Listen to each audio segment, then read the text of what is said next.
poor mechanic found a girl bleeding in his garage. What happened next changed his life forever. "You call this fixed? The damn thing still makes that whining noise." The man's voice was sharp, slicing through the silence of the garage like a blade. Snow clung to his shoulders, melting and dripping onto the oil-stained floor. Carlos stood beside the open hood of a dusty 2009 Dodge Caravan, hands black with grease, his breath misting in the freezing air. He exhaled slowly before speaking, his voice calm but firm. "That whining is your power steering pump. I told you last week it needed replacement. You said to wait." The man huffed, shaking his head with exaggerated frustration. "You mechanics are all the same, just looking for ways to squeeze out a few extra bucks. I paid you to fix the noise." Carlos wiped his hands on a rag, then walked over to the counter and opened a drawer. He pulled out the invoice and slid it across. "You paid for a timing belt change. I did that. Your engine's not knocking anymore. The pump's another issue." The man glanced at the paper, then rolled his eyes. "Fine. Just make sure it runs. I got kids to pick up." Carlos nodded once, quietly, while the man grumbled his way out the door. The old bell above the frame jingled half-heartedly before silence reclaimed the garage. Outside, snow was falling in heavy sheets, the streetlights casting long shadows through the white. The storm had come in fast, one of those Michigan blizzards that swallowed the city whole in a matter of hours. Carlos reached over to shut off the shop lights. Only the warm hum of a portable heater remained. He moved to lock the front door but stopped. Someone, was lying just beyond the edge of the garage awning, half buried in the snow. He stepped closer, heart thudding. A girl, young. Her coat was torn and soaked through. Blood stained the snow around her shoulder and one side of her face. Her legs were curled under her, as if she had collapsed mid-run. Carlos dropped to his knees beside her. "Miss?" His voice cracked with urgency. No response. He touched her arm, ice cold. Her pulse was faint but steady. Instinct kicked in. He slid one arm beneath her back, the other under her knees, and lifted her into his chest. She was lighter than he expected, fragile in a way that unsettled him. Her head lolled to the side as he carried her into the warmth of the garage. He laid her on the old leather couch near the heater, quickly moving to grab his first aid kit from the tool shelf. The cut on her temple was long, but not deep. More troubling was the gash in her left side, jagged, maybe from glass or metal. Her breathing was shallow, her skin pale as frost. Carlos cleaned the wounds, wrapping them carefully. He covered her in 2 blankets, then tried the landline. Dead. The storm must have taken down the lines. He reached for his old cell phone. No signal. "Damn it," he muttered, then looked back at her. Her lips moved faintly. He leaned in. No hospital," she whispered. "Please." He blinked. Her eyes were barely open, but there was fear in them, real, raw fear. "All right," he said, lowering his voice. "No hospital. Just breathe. You're safe now." She passed out again. Carlos ran a damp cloth over her forehead, then placed a warm water bottle by her hands. He used a space heater to gently warm the air around her, but kept it at a safe distance. Minutes stretched into hours. Carlos stayed by her side, checking her pulse, adjusting the bandages, adding another blanket. He brewed black tea and tried spooning a few drops into her mouth when she stirred. He didn't wake. He didn't ask himself why he was doing this. He had no reason to. The moment he saw her lying in the snow, broken and bleeding, his decision was made.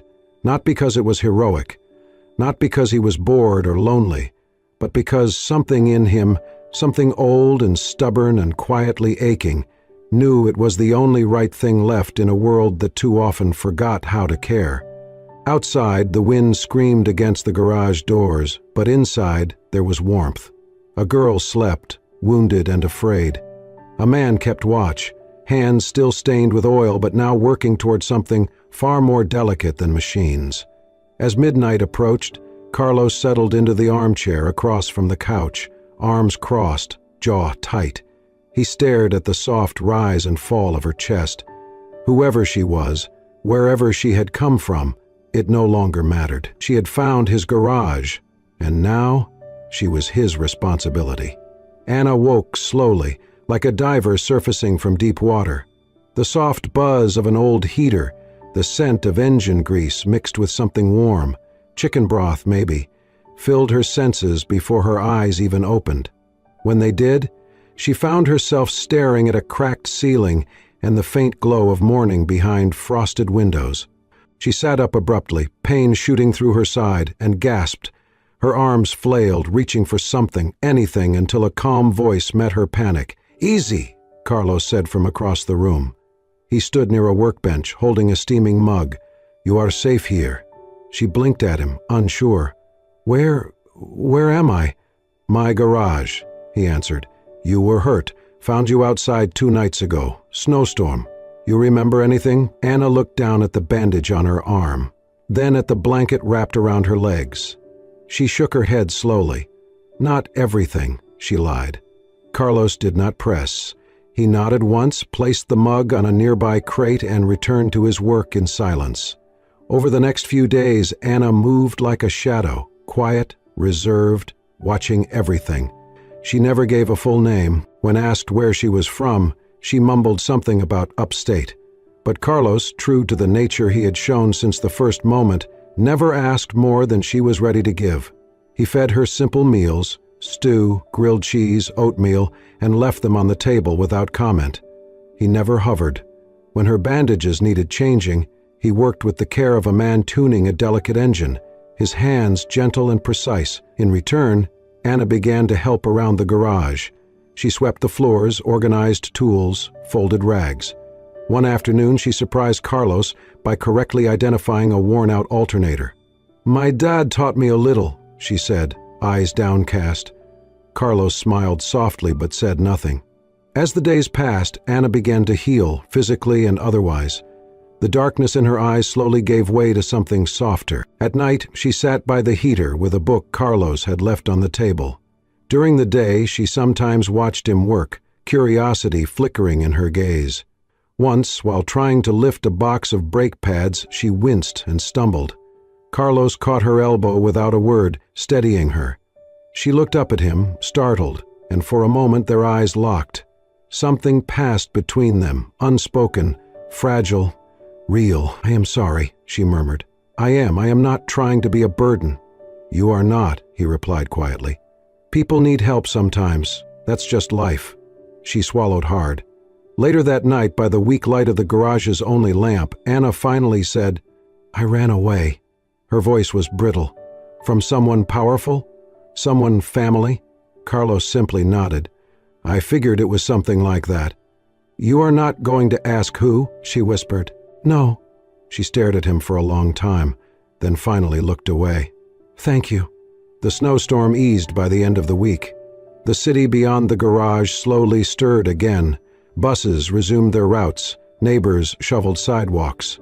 But inside the small workshop, time moved gently. On the 7th morning, Anna woke to find a neatly wrapped bundle at the foot of the couch. Confused, she opened it to discover a pair of snow boots, sturdy, lined with wool. Clearly new. She stared at them, then at Carlos, who stood a few feet away pretending to adjust the heater. "They looked like your size," he said simply. Anna sank to the couch, boots in her lap. Her hands trembled. "Why?" she asked, voice cracking. Carlos did not turn. "Because it is cold out there, and I figured you would need them." Tears spilled over her cheeks before she could stop them. She pressed the boots to her chest and sobbed, not from fear or pain this time, but from the overwhelming, unfamiliar sensation of being cared for, without condition. No demands, no expectations, just kindness, unadorned and real. In that moment, something inside her, wounded and curled tight for so long, finally began to unfold. The garage was quiet that morning, except for the faint ticking of a cooling engine. Anna sat on a wooden crate, wiping grease from her fingers with a rag, while Carlos worked on the undercarriage of an old Chevy. The heater buzzed in the background, and the smell of motor oil and coffee hung in the air like memory. "Ever think about leaving Detroit?" Anna asked suddenly, her voice low but steady. Carlos didn't answer at first. He rolled out from under the vehicle, dusted off his hands, and leaned against the workbench. He looked at her with the calm weight of a man who had lived too many lives in one. I did once, he said. A long time ago. Anna raised an eyebrow. What stopped you? He took a slow breath. Life. Pride. Maybe both. She waited, sensing he had more to say. He sat on the bench across from her, his gaze drifting to the grimy window pane fogged by the cold. I used to work for Edison Motors, he said quietly. Anna's heart skipped. She kept her face neutral. Started there young, he continued. Right out of tech school. Spent 20 years designing engines, solving problems no one else could touch. I wasn't some desk guy. I got my hands dirty, helped build things that lasted. He paused, fingers absent-mindedly rubbing a scar on his wrist. Then one day, everything changed. New board, new direction. They called it restructuring, but it was a purge. Anyone who made too much, questioned too often, or remembered how things used to be, gone. Anna swallowed. I've heard about that. Carlos gave a short, bitter laugh. I was laid off on a Monday morning, walked out with a cardboard box and a handshake that meant nothing. They called it cost-cutting. Said I was part of a different era. He leaned forward, elbows on knees. My wife left 3 months later. Said she didn't sign up for a husband with dirt under his nails and no future. Bank took the house by Christmas. All I had left was this place. Bought it back when things were good. Kept it running because, well, something had to keep running. Anna could barely breathe. She knew exactly what he was talking about. Her uncle, the so-called visionary leader who seized control of Edison Motors, had orchestrated those cuts. Ruthless, efficient, unforgiving. And now she was sitting in the garage of one of his victims. Carlos looked at her then, as if he sensed the storm behind her silence, but his voice was still calm. I stopped believing in corporations after that, in titles, in the suits that shake your hand while slipping a knife in your back. Anna looked down at the floor. I'm sorry. He shook his head gently. Not your fault. She wanted to tell him, to say right then that the man who destroyed his life was her uncle, that she carried the bloodline of that very empire he had been cast from. But something stopped her. Maybe it was the weight in his voice, or the fragile trust that had formed between them. Maybe it was the fear of watching his kindness collapse into resentment. So she said nothing. Carlos stood and picked up a rusted gear from the workbench. He held it between his fingers, turning it slowly. You know what I learned, he said. Justice is not in boardrooms or stock reports. It's not in the hands of men with power. Anna looked up, her eyes full of questions. It's in how we treat each other, he said softly. That's the only thing that matters. She watched him for a long time after that, the silence between them growing thicker, more meaningful. In the wake of everything he had lost, Carlos had somehow held on to his humanity. To her, that was more powerful than any empire. It was a Tuesday afternoon when the stranger came. Carlos was under the hood of a battered Toyota Corolla when the bell over the garage door jingled, too soft to be one of his regular customers.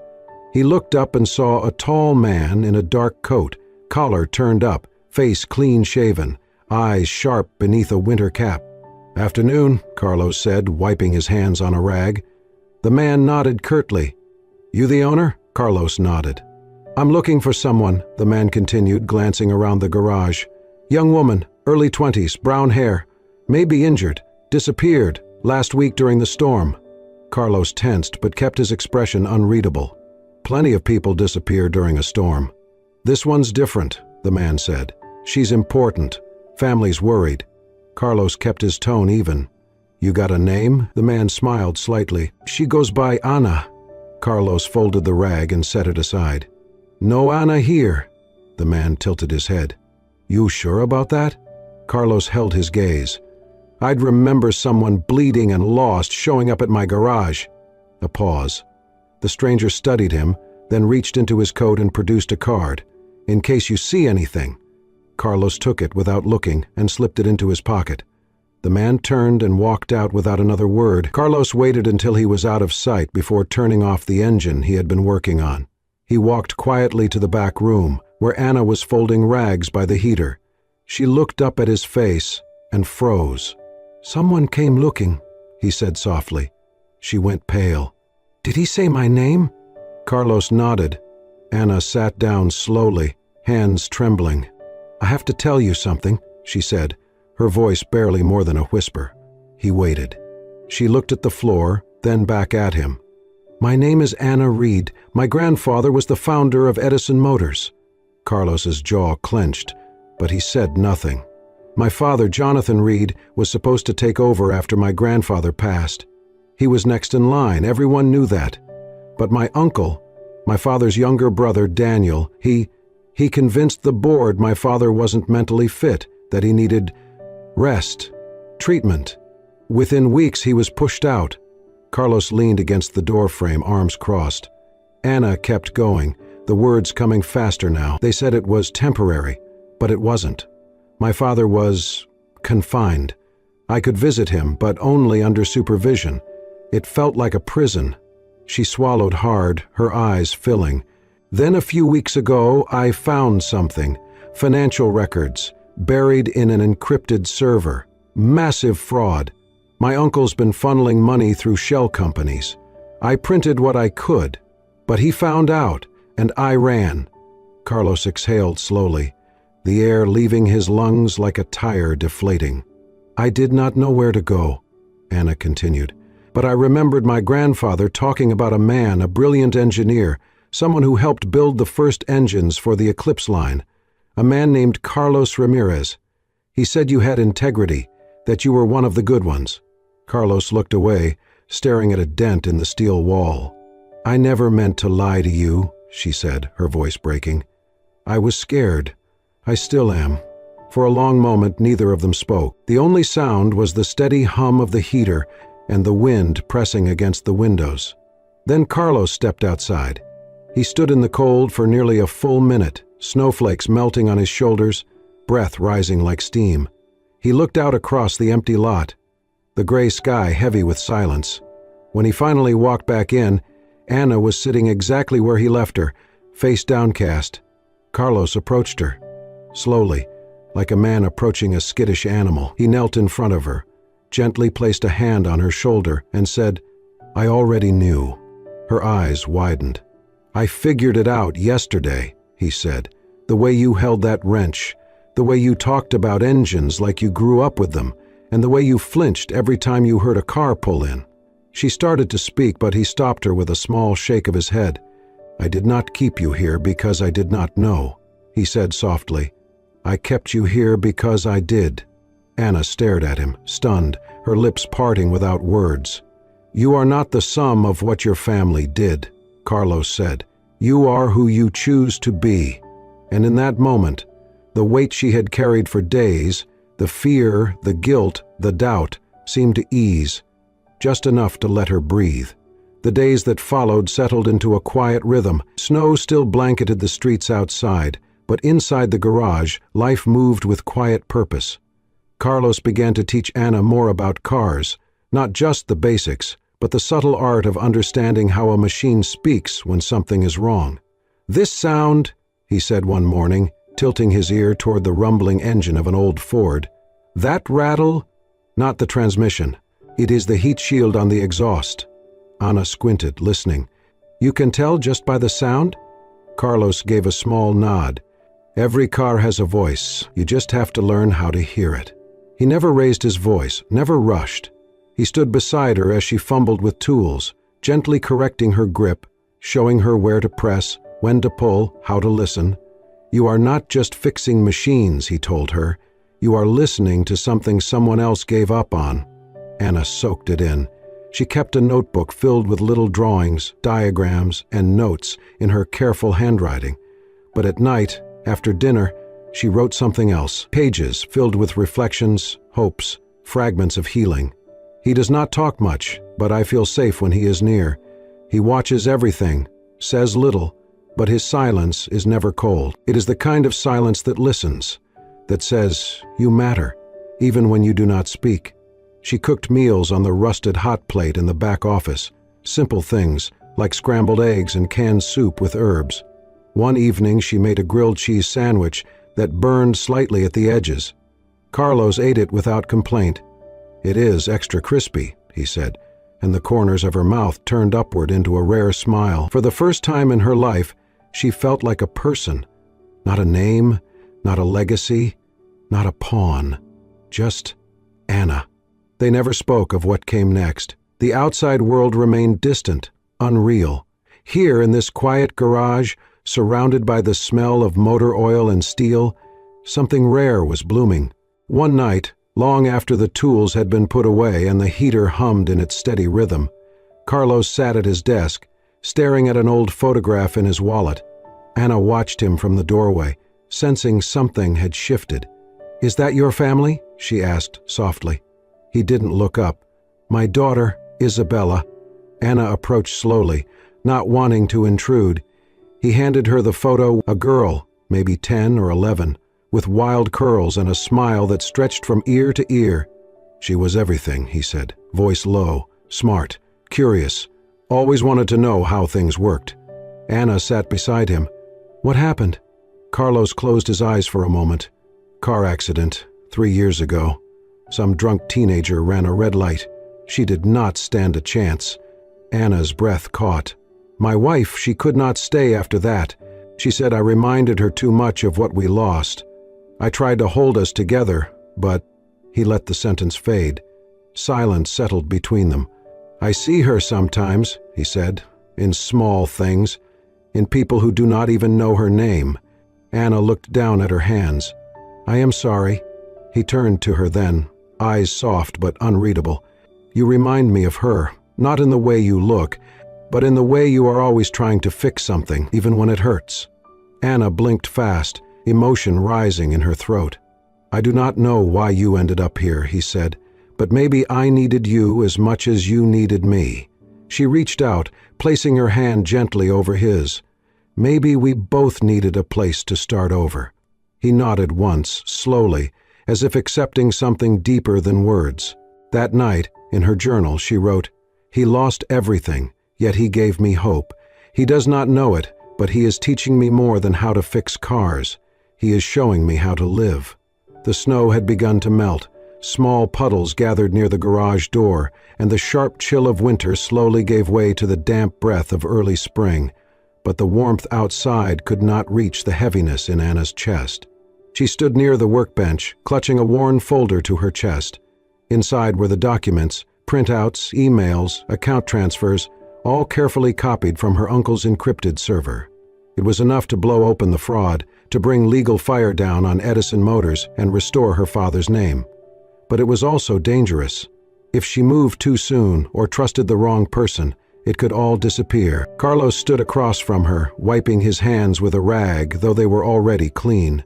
He had known this moment was coming. He had seen it in the way she had been staring out the window more often, in the way her laughter had quieted, replaced by something more solemn. "I have to go back," she said softly. "I cannot hide forever." Carlos nodded. "I figured." Anna stepped closer, placing the folder on the bench between them. "This is everything I have. It is not the originals, but it is enough. If something happens to me..." Carlos raised his hand, stopping her. "No." She blinked. "What? You do not get to speak like that, like you are already gone." She looked down, swallowing the fear in her throat. "I have to be prepared." Carlos picked up the folder, glanced through it, then set it aside. "If you do not come back, I will take this where it needs to go, but you will come back." "How can you be sure?" "Because you are not just doing this for your father," he said. "You are doing it for yourself, for the girl who finally stopped running." She bit her lip, fighting the tears that threatened to come. He stepped around the bench, close enough now that she could see the flicker of pain behind his steady eyes. "Do not lose yourself in their world, Anna," he said. "No matter how loud it gets, no matter how ugly. You are not one of them. Remember that." She nodded, then reached into her coat pocket and pulled out something wrapped in tissue. She unfolded it slowly, a dark gray scarf, hand-knitted, a little uneven at the edges but warm and soft. "I do not have much to give," she said, placing it in his hands. "But this is the only thing I have ever made with my own 2 hands." Carlos looked at the scarf, then back at her. "It is perfect." She smiled faintly. "I started it that first night, after you made me soup. I thought, maybe I would never get the chance to say thank you properly." "You did not need to," he said, but I wanted to. She adjusted her coat, buttoned it slowly. I should go before it gets dark. He followed her to the door. Outside, the air was crisp but clear, the sky tinged with orange from the setting sun. Her car, a modest rental, waited at the edge of the lot. Anna turned to face him one last time. I am scared. Carlos reached up and touched her shoulder gently. Good. That means you are not reckless, she managed a shaky laugh. Will you wait? I will be right here, he said. Like always. She climbed into the car, started the engine, and paused for a moment before shifting into gear. Their eyes met through the windshield, so much unspoken between them. Then she drove off, the tires crunching over gravel, leaving behind only a trail of dust and silence. Carlos stood there until the sound of the engine faded. He stepped back inside, walked to the bench, and picked up the scarf. The wool was soft in his calloused hands, the stitches imperfect, human, real. He sat down slowly, the weight of the empty room pressing in on him. He held the scarf close, pressed it to his chest, and for the first time in years let the tears fall, quiet, steady, and full of something he could not name, not grief, not regret, hope. Worn, tender, and utterly fragile, but real. The press conference room in downtown Detroit buzzed with tension. Reporters packed the space, cameras flashing, whispers spreading like wildfire, fraud, betrayal, a long-lost heir. No one knew what to expect. At exactly noon, Anna walked onto the stage. Dressed in black and gray, her hair tied back, she stood behind the podium with steady eyes and a folder clutched in her arms. My name is Anna Reed, she began, voice clear despite its tremble. Granddaughter of Walter Reed, founder of Edison Motors, and daughter of Jonathan Reed, wrongfully removed from leadership. Gasps rippled through the crowd. Phones lit up.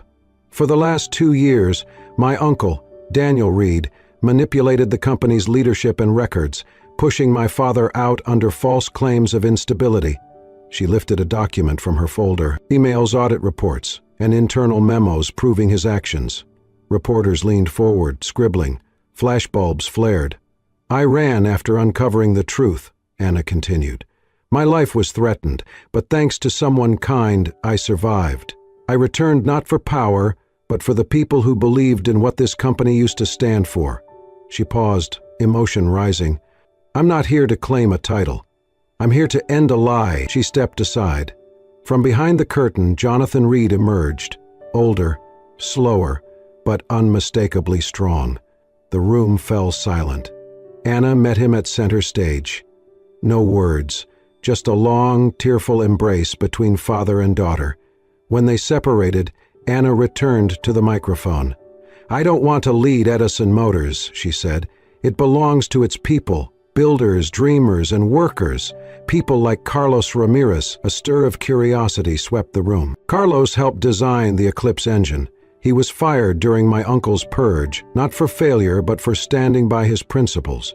He lost everything. And yet, he took me in when I had nowhere else to go.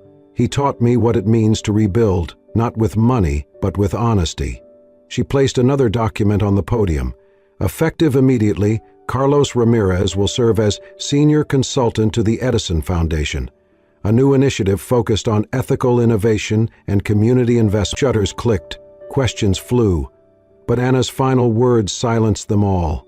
Let Edison's legacy be measured not in profit, but in people. By evening, headlines exploded. The Edison hires recluse, fraud exposed in Reed family, mechanic named hero in scandal. But one stood out across every screen and page. The girl who fell in the snow, and the man who caught her. In his quiet garage, Carlos sat watching the broadcast, scarf around his neck, eyes soft.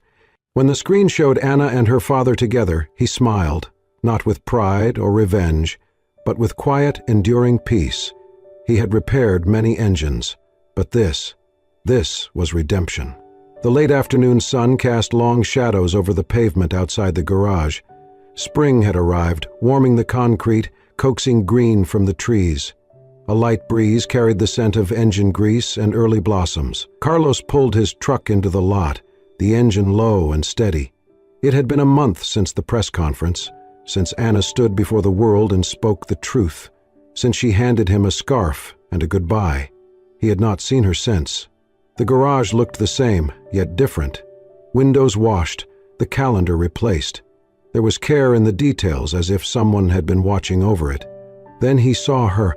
She sat on the bench outside the office, her back to him. Still, calm, certain. "Thought you might be here," he said. Anna turned, smiling softly.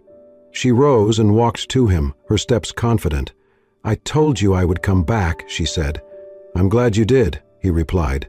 She looked toward the garage. "That Mustang still in there?" Carlos chuckled. "Still waiting. Let's fix that." Inside, the car sat where they had left it. They worked side by side, passing tools, sharing laughter. Anna dropped the same wrench twice, grinning both times. "You never stop learning," Carlos said. "Even when you think you already know," she finished. By sunset, they sat against the wall, the Mustang's engine humming quietly beside them. "I'm starting something," Anna said. "A free workshop, for girls, to teach them about cars, confidence, capability. It'll be called the Reed Initiative. For my father. And you?" Carlos didn't speak right away.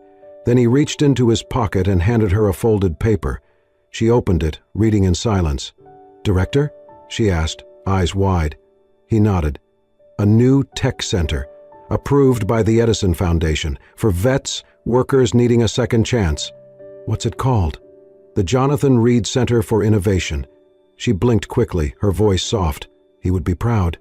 Carlos looked at her with quiet warmth. "So will they of you." That night, after she left with a promise to return in the morning, Carlos wandered the garage. He stopped at the wall where Isabella's photo once hung. He placed a new one beside it. Anna, beside the Mustang, grease on her face, eyes alive. He stepped back, letting memory and hope stand side by side. Then, in the silence, he whispered to the room, the past, and the girl who saved him, too.